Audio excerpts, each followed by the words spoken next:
Hey guys, what's up? Welcome to the second episode of Star Wars Month. Today, I will be reviewing The Empire Strikes Back. Before we begin, give this video a thumbs up, subscribe to my channel if you haven't already, and hit the little notification bell so you won't miss out on a new video. Also, just a reminder, if you're new to my channel, you should start watching my first vlog first, and then my second video, third, fourth, and fifth video until you get to this video that you're watching right now. So that way you'll catch up.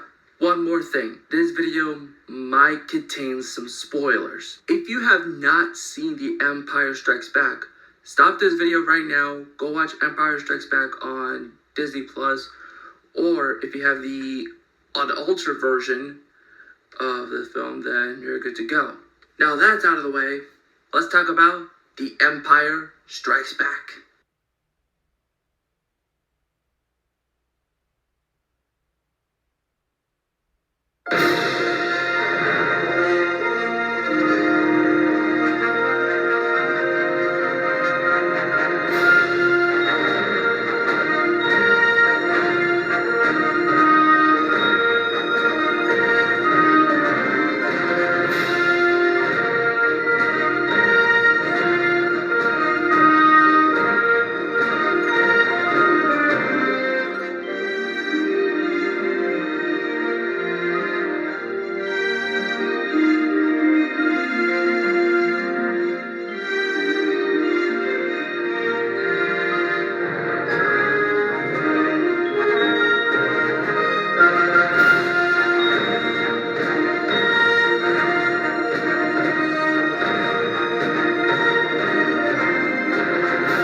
The Empire Strikes Back came out on May 6, 1980 in the Dominion Theater, and on May 21st, 1980 in the United States. This movie took place 3 years after the destruction of the Death Star, and it begins with Luke Skywalker riding on this thing called a Tauntaun. To me, that thing looks like a creature that's never been heard or seen in the never-ending story. They're on this snow planet called Hoth. This planet looks like either Antarctica or the South Pole. It can't be the North Pole though, because I know Santa is not in this film. But we all know he's on the light side. And as for the Grinch, well, we already figured what side he's on. Then this weird, abominable snowman looking motherfucker scratched the living out of Luke Skywalker, and then he is held upside down in this cave. Han went out to find Luke buried alive and saves him with the Tauntaun's insides. The inside of a Tauntaun is pretty disgusting. It looks like a pack of gummy worms that have been expired in the freezer for years. And of course, there's also John Williams' score, which includes the Imperial March. And then there's the Battle of Hoth, where Luke and the other guys kill one of the AT-AT walkers. That's pretty cool. Then we go further into the movie where Luke and R2 at this swamp planet called Dagobah to find someone. And that someone is Yoda, who's performed by Frank Oz. That's right, the Frank Oz. Yoda I am. We learn that Yoda is a Jedi Master and begins to train Luke to become a true Jedi. Jedi Master I am. But Luke could be a little impatient.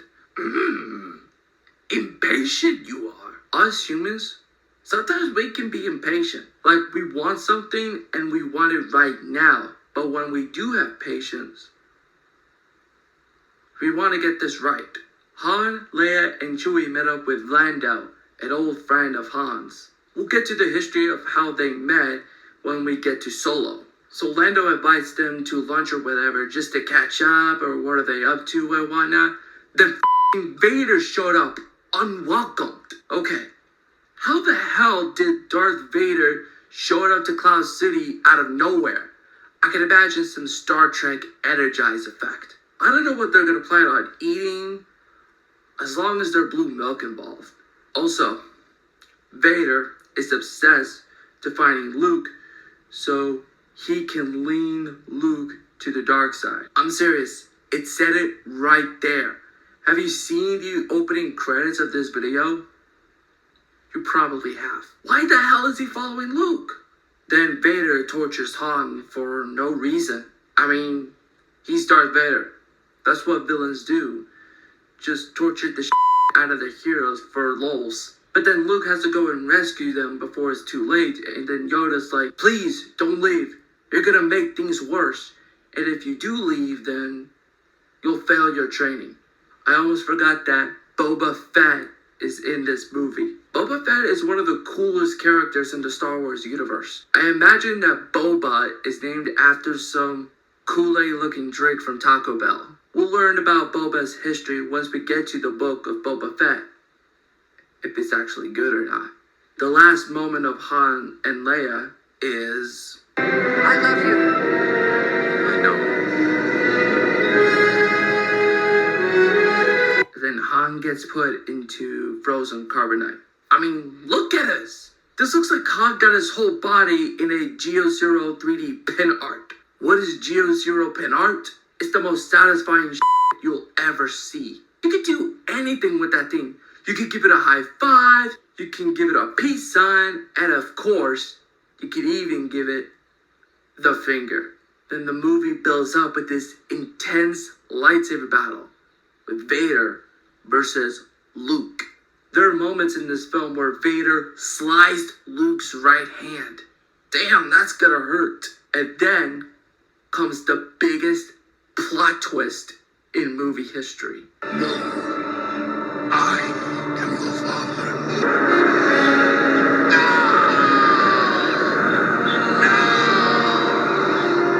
I can imagine you guys watching this film for the first time and hearing, No, I am your father. With this shocked look on your face. That's the face you're making right now. That it ends with Luke commits suicide.